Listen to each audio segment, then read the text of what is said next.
Welcome aspirants to this audio video presentation titled Celebrating Diversity, Empowering Inclusion.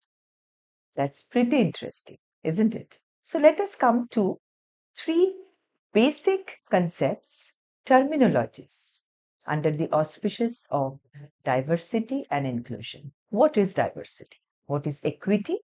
And what is inclusion? All the ways in which people differ is diversity. Fair treatment, access, opportunity, and advancement for all people. One's identity cannot predict the outcome is the equity. A variety of people have power, a voice, and decision-making authority is the inclusion. So these three are of paramount importance in understanding inclusion and embracing diversity. Let us take a look at the social inclusion as mandated by the UNESCO. Well, the pledge to leave no one behind is among the defining features of the 2030 Agenda for Sustainable Development by the UNESCO. You see, our world is undergoing rapid social transformations driven by the compounded impact of economic and social crisis and other challenges resulting in growing inequalities within and among countries. The 2030 Agenda envisages peaceful, just, and inclusive societies where all human beings can fulfill their potential in dignity and equality. Goals 10 and 16 directly address social inclusion. The former sets the ambition to reduce inequality within and among countries with an emphasis on inclusion, equal opportunities, and enhanced representation. The latter recognizes that inclusion is a key requirement for sustained peace and targets, among others, the protection of fundamental rights. Well, given its multidimensional nature, inclusion is also a key tenet in several other goals.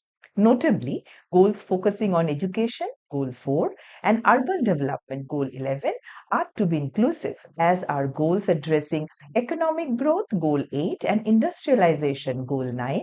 Goal 5 focuses on the multidimensional form of social inclusion as it relates to gender equality. Let us take a closer look at the diversity now. Diversity is any dimension that can be used to differentiate groups and people from one another. So, in a nutshell, it's about empowering people by respecting and appreciating what makes them different in terms of age, gender, ethnicity, religion, disability, sexual orientation, education, and national origin. So, let us take it in a simplest form.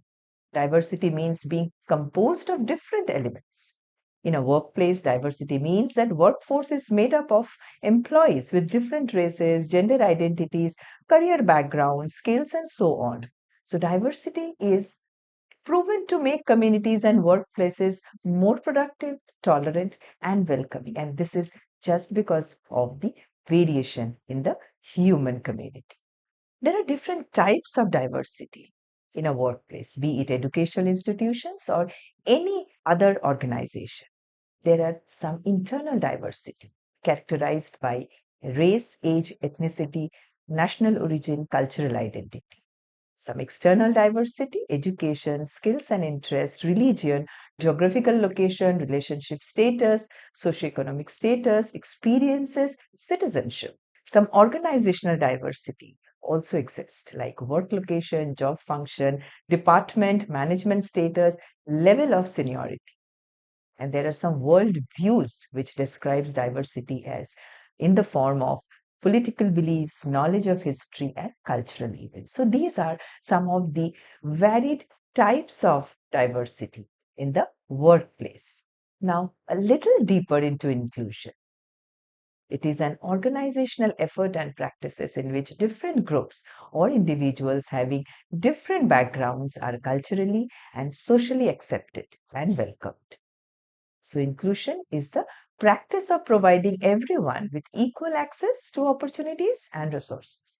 Inclusion efforts in the workplace help to give traditionally marginalized groups like those based on gender, race, or disabilities a means for them to feel equal in the workplace. Inclusive actions, for example, creating employee resource groups or hosting information sessions, make the workplace a safer, more respectful environment for all employees. Now, this picture shows and speaks for itself how the exclusion through integration and segregation creates the inclusion. So, what is the difference between diversity and inclusion? There are lots of differences, isn't it? Let us take a closer look at the distinct differences between diversity and inclusion, and this will help us to embrace diversity and celebrate inclusion. Where diversity refers to the differences in social, racial, cultural, socioeconomic, geographical, location, age, interest, physical, mental abilities, etc., that make individuals unique. Inclusion refers to the conscious efforts, behaviors, policies, and norms to make every person feel seen, heard, and valued with their unique differences. How beautiful is the inclusion when it embraces diversity, when it accepts diversity. Let us come to the diversity column. The concept of bringing different people together in the same place. And inclusion is the strategies and methods that help diversity work in an organization. Achieved when recruiters aim towards heterogeneity and fight any biases in the hiring process. And inclusion is achieved when all members in an organization feel psychologically safe and included. And lastly, diversity relies on inclusion for successful execution, and for inclusion, it is vital for diversity to work. Why diversity and inclusion are essential? Because of greater innovation and creativity, diversity provides a range of skills. The business will be boosted, be it academic or any other profession. Employees, including every stakeholders in an organization, will be happier. It will increase productivity. It will help in understanding the customers, the stakeholders, more talent to choose from, and it will yield higher revenues. So, what are the benefits of fostering diversity and inclusion in the workplace? Retaining higher employee engagement, higher innovation, increased revenue and profits, better decision making, higher employee retention, and boost to company reputation.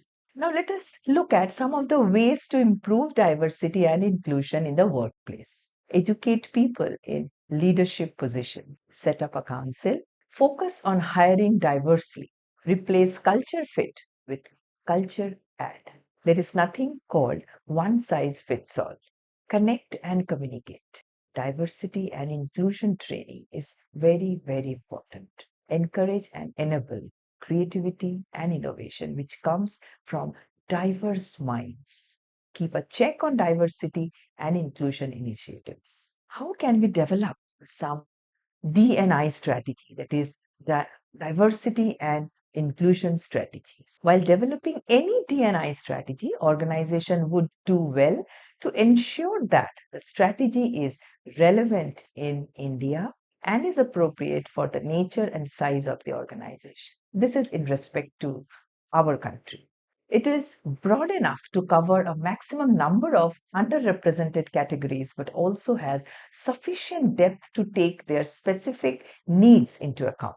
Some of the considerations could be identify core organizational values, data collection and assessment in order to monitor and supervise, draft and implement a plan document, legal compliances, internal policies, and a support system. Conduct creative sensitization workshops. Sensitization is the key in creating inclusive culture. And of course, monitor progress. Diversity and inclusion from a global perspective through three lenses. How does it look? Gender diversity.